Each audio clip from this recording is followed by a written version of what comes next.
Okay, for those of you who missed me last week, Julie filled in, so I'm back. I'm sorry I wasn't here last week. It's a long story. She could have filmed it, but I would have not had as many words in.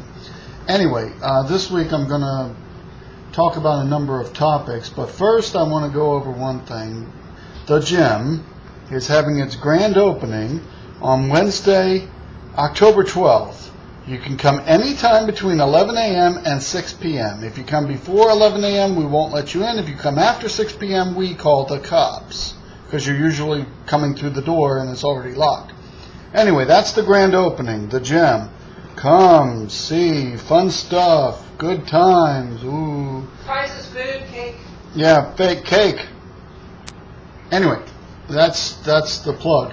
Another thing Julie and I have been talking about is we want to have audience participation. Have you guys let us know what topics you would like to hear. Because, I can only come up with so much myself, even though I'm incredibly, dare I say it, self-absorbed. Or as the English would say, I have run away of self-concern. Anyway, the thing is, we would like you to send in any suggestions to let us know that what you would like to hear in case you can't get to sleep and you're having problems with insomnia and all that. Anyway, that's what we would like to do. Send in your suggestions. I guess email them on Facebook or whatever, and we'll get to it. Anyway. You can reply to the video. Or you can reply to the video too. This week's topic, if I can get through it in what's left of my time, I wanted to talk about vacations. A buddy of mine, she came back from vacation. Julie and I came back from vacation. We love vacation. Hate work, love vacation. Now Julie loves work because she works for herself, but we had a great time vacation. We really did. Julie and I, we sat at poolside, and we took walks, and we ate meat and beer. We had fun.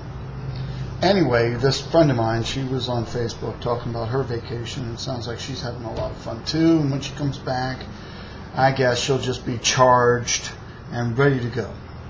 Anyway, though, I don't know whether it's the worst vacation I ever had, because I grew up with parents that never went anywhere. So my summer vacations really did suck.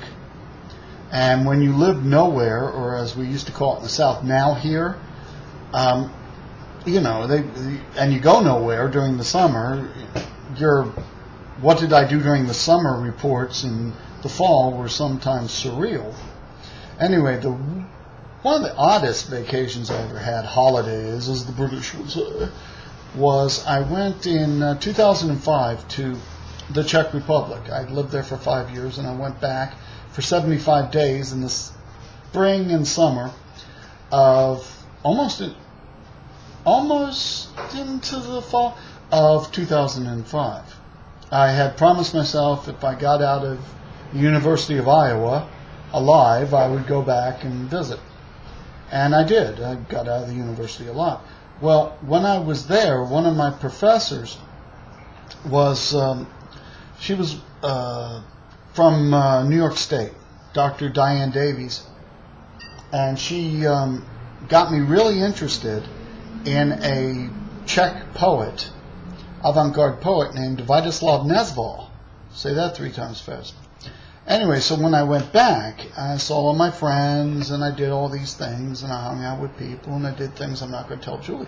Anyway, another thing was I said to my friend Roman Krejci, I said, Roman, would you like to go maybe and would you help me try to find some things about Vítězslav Nezval? And he found out that the place where Vítězslav Nezval spent most of his life in Prague is now a block of flats or an apartment house. The communists, paved everything over and built an apartment house.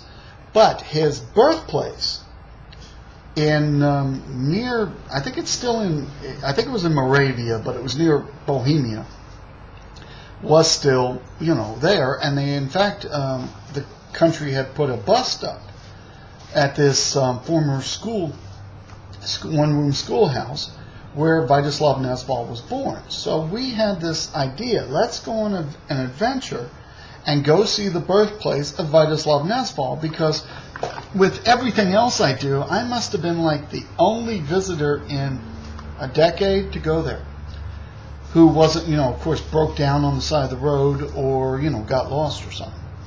So anyway, we went out on this trek. We left Ostrava by train, and we stopped in Brno. And in Brno, we picked up a mutual friend named Gabby, who was a female teacher of English conversation, English teacher. And she had been trained in her English in Scotland. So she had a lot of rolled R's because, the Scottish accent. And it gave her English this real, odd kind of sound to it.